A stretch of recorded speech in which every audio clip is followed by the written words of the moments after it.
মানুষকে নিয়ামত দান করে। নিয়ামতের জন্য মুসবিয়াত দুনিয়া তসরিফ আছে।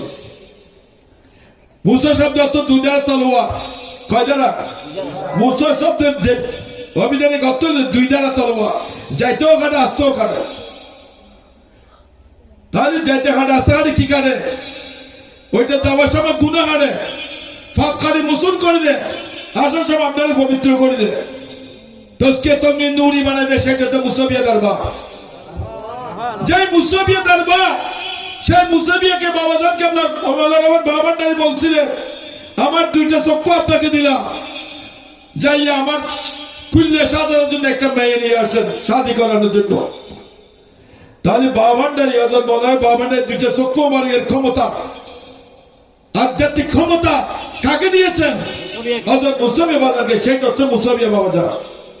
যেই মুসবিয়া বাবাজান 52 বছর বয়সে সাধনার জীবনে সাধনা করতে করতে করতে করতে এমন পর্যায়ে চলে গেছেন, দুনিয়াবি বিয়া শাদী সংসার এগুলো খেয়াল ছিল না। সাধনার মধ্যে ছিল আল্লাহকে সন্তুষ্টির জন্য। সন্তুষ্টি করার পর আল্লাহর যখন নির্দেশ হয়েছে 52 বছর বয়সে ওসি গোসাল দেলসন মাইজভান্ডারি হযরত গোসাল মাইজভান্ডারি আলাদা পাক, হযরত মাওলানা মুহাম্মদ কাবলা আলাদা পাক, ওনার দুই মহান শক্তি আলাদা পাক শাহাদাতি সাইয়্যিদা কমরুন নিসা সাহিবানিকে শাদী করলেন। ওনার বয়স মাত্র 17 বছর। কার হুকুমে? আল্লাহর হুকুমে। তাহলে মুসবিয়া বাবা যাকে শাদী করছেন 52 বছর বয়সে, যাকে শাদী করছেন ওনার বয়স কত? 17 বছর।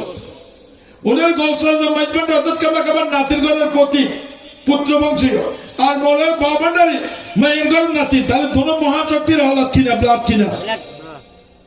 তাহলে এখানে শহীদের বংশ, শহীদের রক্ত আছে কিনা? রাসূল পাকের রক্ত আছে কিনা? কত শহীদ বংশ।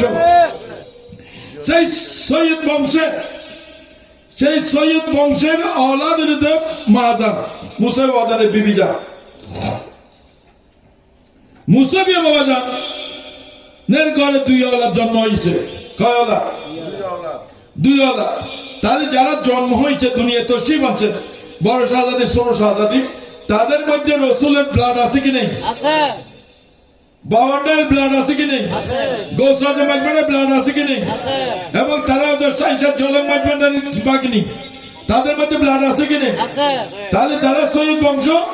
আবার মুসবিয়া বাবাজান আমরা বাবাজানের আবু বকর সিদ্দিকের বংশধর।